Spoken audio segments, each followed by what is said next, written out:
Okay, I love Spider-Verse as much as the next guy. It's a great story, it's fun, it's got some crazy moments and adventures, but I'm kind of getting burned out. And I feel like some of you guys are feeling the same way. So we're going to take a break for the next couple days, and we're going to focus on some non-Spider-Man related stuff. Specifically, this current run, a really new run on Batman. Now here's the thing, Batman lost me during Future State. I'm not even gonna lie, right? Like I fired up Future State, like when they ended it on the whole like Ghostmaker story, and then they were like, we're gonna go into the future. I read a couple issues, we covered a couple of the couple issues, and I was like, I'm not feeling this. So I figured I would just wait until Future State ended. We knew Tynion's run was gonna come to an end once like the Future State story arc and the follow-up to Ghostmaker basically concluded, and then like Joshua Williamson was gonna come on as the new writer. So this is the beginning of Joshua Williamson's run. Is it a reboot? Not at all, but it's basically a reworking, and we can kind of make sense of things as time goes on. So one of the big things to know that was coming out of like Future State and kind of the setup for all that is that in Future State, it was in the future, which is basically really the events as they unfolded, where like Bruce Wayne was really his identity as Batman had kind of been thrown out there. You had what was called the Magistrate, who was this guy that kind of ran like this big, you could call him a peacekeeping force was the official name, but they were basically paramilitary. They were running Gotham with an iron fist, right? So like vigilantes were just not tolerated. It was very much a kind of dystopian future, right? Very Orwellian, very 1984. And so of course the run of Tynion during the events and really the aftermath of Future State was to actually cover the stories of like how we got there. It wrapped up pretty fast.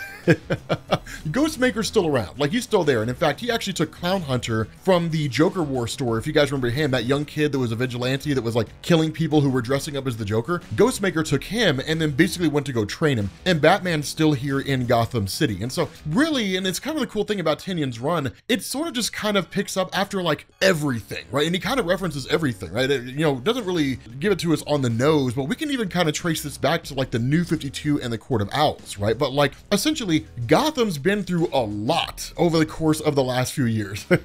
A lot has happened in the city of Gotham. And so with the fall of the Magistrate and like the Peacekeepers removed and all that kind of stuff, Peacemakers, whatever, with all those guys gone, that Gotham is in a lot of ways celebrating, really in the best way it possibly can. But of course, petty criminals are doing their thing, as petty criminals and so on. And it's kind of a funny thing because the way that Tynion writes this, I'm not even gonna lie, it's a throwback to like the old 1930s, 1940s comics, right? The art, of course, is starkly different, but it's a throwback to the old comics, right? When you basically have the situation where like these two guys are like getting ready to, break in and, burglarize and all that kind of stuff. And that one of them kind of looks up and sees what looks like Batman on a rooftop. And the other guy's like, no, man, it's just another gargoyle, right? Like whoever it was that built this whole city and all that kind of stuff, we're obsessed with gargoyles. So there's literally gargoyles all over the place. It's not Batman. We haven't seen Batman for a little while. You're being paranoid. Everything's fine. It like Batman's got more important things than to worry about us, right? He's dealing with like the Banes and the Jokers and the Scarecrows and all the other heavy hitters all the time, right? He doesn't worry about two guys who are committing like B&E, right? Like he's just not really worried about us until it turns out it is Batman. Who comes swooping down on these guys, right? And it's kind of the funny thing. These guys run for their lives, right? Normally in a Batman comic, Batman's like, I am vengeance. I am the knight. I'm gonna beat the hell out of you. And then that's kind of how his stories go, right? Like these guys just run, like they just flee. Like they literally go running to a couple of cops who were just like chilling. It's like, man, it's a really slow night. And like, I heard there's cake back at the office. They literally come running up on him. Arrest us! They're like beating on the windows for their lives, trying to get into the cop car. And like one of the cops is like, what the hell? They're like, what Batman? It's like, I don't see anything. It's like, it was Batman, we saw him, that kind of a thing. So it is a hilarious little moment, right? Where like you get to see criminals who are so terrified of Batman, they just run to the cops, right? So I guess Batman's really doing his job. But following that, you pick up with Oracle, and then we get a kind of full-on explanation of what's going on here, right? Now, for those of you guys who don't know, and I don't know anybody who doesn't know, but for those of you guys who don't know, Barbara Gordon's Oracle, right? The way her character played off, and we've talked about this before, in the aftermath of the Killing Joke when Barbara Gordon was shot and basically paralyzed, that DC had to try to kind of find a way to make her character as compelling and interesting as she was before, while fitting into the narrative that they'd created. So she basically became like the eyes and ears of the Batman community. And here's the thing, man, like for a girl who just sat in a chair and told like the Bat family what was going on, fans loved Oracle. Like back at that point in time, like people who got on to DC Comics at that point in time, oh, they won't hear a word against Oracle. Like they feel like she's like the best character ever, right? You go running up on one of those fans and you're like, yeah, man, Barbara Gordon sucked when she was Oracle. Oh, hands are gonna get thrown. It's crazy. They love the character of, like, they love Barbara Gordon as Oracle, and rightfully so, because if I'm being honest, she's more interesting as Oracle than she is as Batgirl. Maybe it's because of her stories, whatever the case is, but basically she kind of says what we've covered already, right? I mean, she's like, Batman's been through a lot, right? We're like one of the most crime-ridden cities in the world, but she says, we know how to party. And so she tells Batman, like, maybe you should kind of take the night off too. You know, it's been ridiculously busy. A lot's gone on, like more than usual. And so it's kind of a funny thing because Batman, as you guys know, is Batman, right? Bruce Wayne doesn't really take a break. And so it's one of those things where Oracle says, okay, fine. Well, then maybe tonight, like, we can just kind of rest easy. And then it turns out, nope, that's not gonna work. And the reason why is because she says facial recognition software tagged a handful of hired killers speeding uptown. And they're basically heading to the Billionaires Club that's throwing a party. And the problem here is that the Billionaires Club is basically throwing a party dressed up as villains, right? Like the Billionaires Ball, villains of Gotham. So literally they're celebrating the various villains that have just kind of spread throughout Gotham City and caused all kinds of problems. Now, honestly, I don't really see the difference between this and like the restaurant that's like modeled after superheroes, which by the way, the closest I found to a restaurant like that is called Super Chefs in Ohio. That place is amazing. Dude, they have this sandwich called the Juggernaut. It's like a waffle, like it's like two waffles, right? Like you make a sandwich out of like two Belgian waffles. It's just an amazing breakfast sandwich. It'll give you the itis like you wouldn't believe, but it is so good. It is, oh my God, that sandwich was amazing. Super Chefs was cool, but I have yet to see a restaurant like that one that we've seen in the comics where it's like the Joker takes your order and he's like, would you like fries with that? You know, like that kind of a thing, right? People dressing up as like heroes and villains and all that kind of good stuff. But nonetheless, right, it's the city kind of celebrating villains. Now, the reality behind this is it's not as though the billionaires are like, yeah, man, like the Joker's like one of the best things ever. In a lot of ways, it's kind of designed to be a mockery because the wealthiest individuals in Gotham were oftentimes the most common targets of various criminals who were out there. But the thing about this is that Batman kind of takes offense to it to a degree, but Oracle tells him like there are some individuals here who just don't fit in like they're supposed to, right? They're not playing the part. One, they don't move and talk like billionaires, and two, they've got stuff like guns. And so of course you end up finding out that all these guys are basically being led by like Firefly. Now, as far as I'm aware, this version of Firefly is Ted Carson's, not Garfield Lynn's. For those of you guys who don't know the difference, Garfield Lynn's was the original Firefly, right? He debuted back in 1952. He's OG, right? He's really, really old school. DC tried to make him like really dark and gritty post-crisis, but in the New 52, when they rebooted, Ted Carson's ended up becoming the new Firefly. And then as far as I'm aware, they kept him over the course of DC Rebirth. They didn't change him or anything like that, like they did with a lot of other characters, where they set them back to like their original iterations instead of like the versions that we got in the New 52. But as most of you guys who have been around this channel know, I kind of have a soft spot for like crappy B-list villains. I can't help it, right? Like Ted Carson was basically some gold miner who gambled away his family's money and then became a criminal because of it. There's nothing special about this guy. He's got like every villain origin story ever, but I love the fact that he's just like this B-list guy. But it is a holdup, right? So he's like literally he busts in, he's like, all right, everybody, reach for the ceiling and keep reaching until you reach it. And then at that point, like Killer Croc comes out of nowhere and attacks everyone. Now, as you guys know, Killer Croc is largely a brawler, right? I mean, this guy just punches really hard. There's not really much in the way of finesse when it comes to Killer Croc, more of a wrestler than anything else. And so we're all these different henchmen who are dressed up as villains, right? So this is not actually Two-Face. It's not actually the Joker. It's not actually the Riddler or even Catwoman. It looks like it, but that's not necessarily the case. Basically, like Killer Croc has somehow become an expert in martial arts, right? Like, you know, instead of just like throwing rocks at Batman, if you guys remember that scene from Batman the Animated Series, I threw a rock at him. I mean, it was a really big rock. Like, I don't know if you guys remember that at all, but like it becomes quite apparent to basically everybody there that it's Batman, right? And so of course, you know, once the costume comes off and then once Firefly realizes it's Batman, he begins to panic and like starts sending his guys one by one to take out Batman. And Batman, of course, is able to incapacitate all of them, right? He's able to take these guys out. Not a whole lot doing here. I mean, it's Batman versus a bunch of hired thugs. I mean, it's not the most interesting thing ever.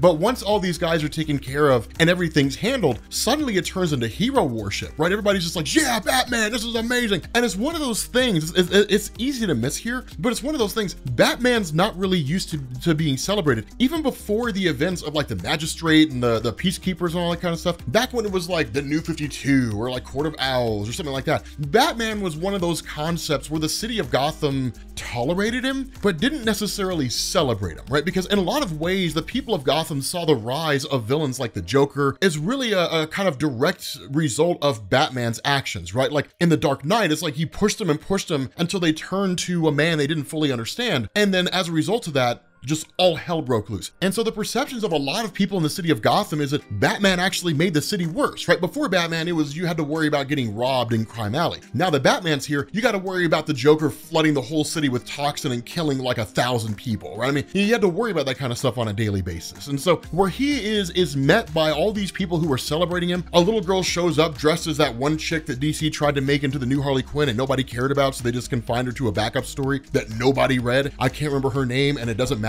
because in like a year she'll be shuffled off to the cornfields and no one will remember her name anyway. But this little girl's dressed up as her and like runs up on Batman, and Batman's kind of like, huh, this is a little weird. And so he kind of has this conversation, right, with Oracle, where he's like, I'm not used to this, right? Of course, they end up wiping the phones of everybody before they can post pictures to social media and all that kind of stuff. So all they'll have is their word. There'll be no actual evidence whatsoever. But Batman says, like, I'm not used to Gotham City celebrating me. And it's one of those things where she's kind of like, well, I mean, what do you normally do when you solve some kind of a case? And all Batman really does, it's relatively small and kind of confined, right? Like either he and Jim Gordon kind of work on whatever the next case happens to be. He might celebrate some small moment with like Damian Wayne, or he and Superman might spend time together, but it's only ever a momentary reprieve, right? It's like, I've saved the day, cool, I'm gonna go get some sleep, back at it tomorrow. Because like Gotham never rests, right? Crime never rests in the city of Gotham, so Batman can never really even get any rest. And so what you end up getting, of course, is Oracle who says, hey man, like you should come over here, right? Like Dick Grayson's coming over, right? Like come have brunch, dude, relax, chill for a little bit. But then something catches his eye, only for us to find out that members of Batman Incorporated have basically been arrested on charges of murder. Now, for those of you guys who don't know anything about Batman Incorporated, and we can cover this, we can cover Batman Incorporated if you guys are interested. Those of you guys who don't know anything about this, Batman Incorporated was the follow-up in Grant Morrison's run, right? So you had like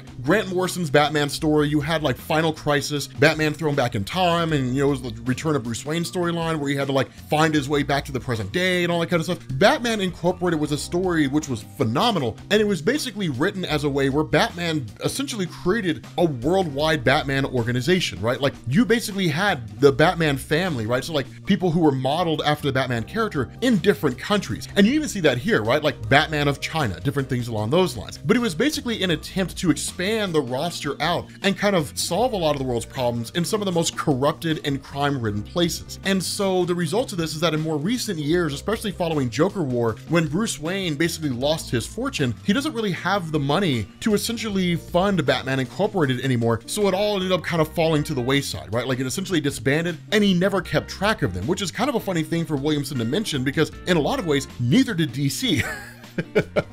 Right? DC just kind of started telling all these stories about Batman. It's like, well, where's Batman Incorporated? Well, I don't know, man. Don't really keep track of him anymore, right? Like DC Comics as a publisher didn't really keep track of Batman Incorporated. And so what you end up doing here is actually picking up with Detective Kaya, I think is how you pronounce it, C-A-Y-H-A. I'm not 100% sure how to pronounce that, so let me know down in the comment section if I've got it wrong. But she essentially shows up to this scene where there's like a guy, right? It looks like a criminal named Abyss that was killed by Batman Incorporated. And it's one of those things where like when she's there, of course, Batman meets her. And so what you end up learning is that with Abyss, seemingly he was part, or at least they were part of a larger organization, right? We don't know if Abyss was a person or at least just a singular individual, or if it was like a larger group. It sounds like it's a larger group because it's being referred to, or they're being referred to as they, right? And so the statement we get is that for the last year, Abyss has basically been terrorizing Bodnizia, right? Kidnapping people, at least 20 people off the street that people were afraid to go out at night. And then Batman Incorporated flew in to save the day. But they turned themselves in after Abyss's body was found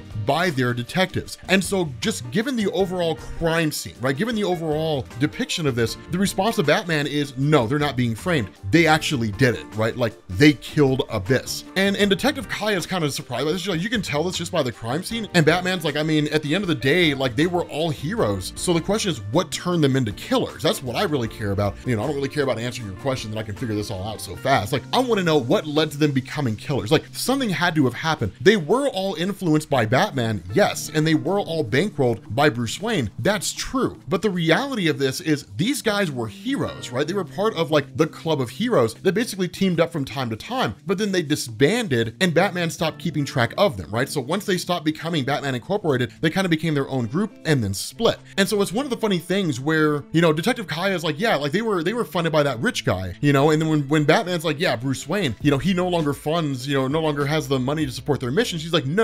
They weren't backed by him. They were backed by the other guy, right? By that guy over there. And that's when this dude comes out of nowhere and says, after everything that had happened in Gotham City, someone had to pick up the slack when Wayne could not. Bring Batman Incorporated out of the darkness and into the light so they could truly help make the world a better place. But don't mind me, Batman. I'm just protecting my investment. Only for us to find out the person who basically took over funding Batman Incorporated after Bruce Wayne lost his money was Lex Luthor. With that being said, guys, we're gonna bring this to an end. I'm hyped for this story, man. I'm not even gonna lie. I'm pretty excited about this. But if you guys want me to cover Batman Incorporated, let me know. I mean, this is a monthly comic, right? So we've got a few weeks until the next issue comes out. But let me know what you guys think. Thank you all for watching, and I will catch you guys later. Peace.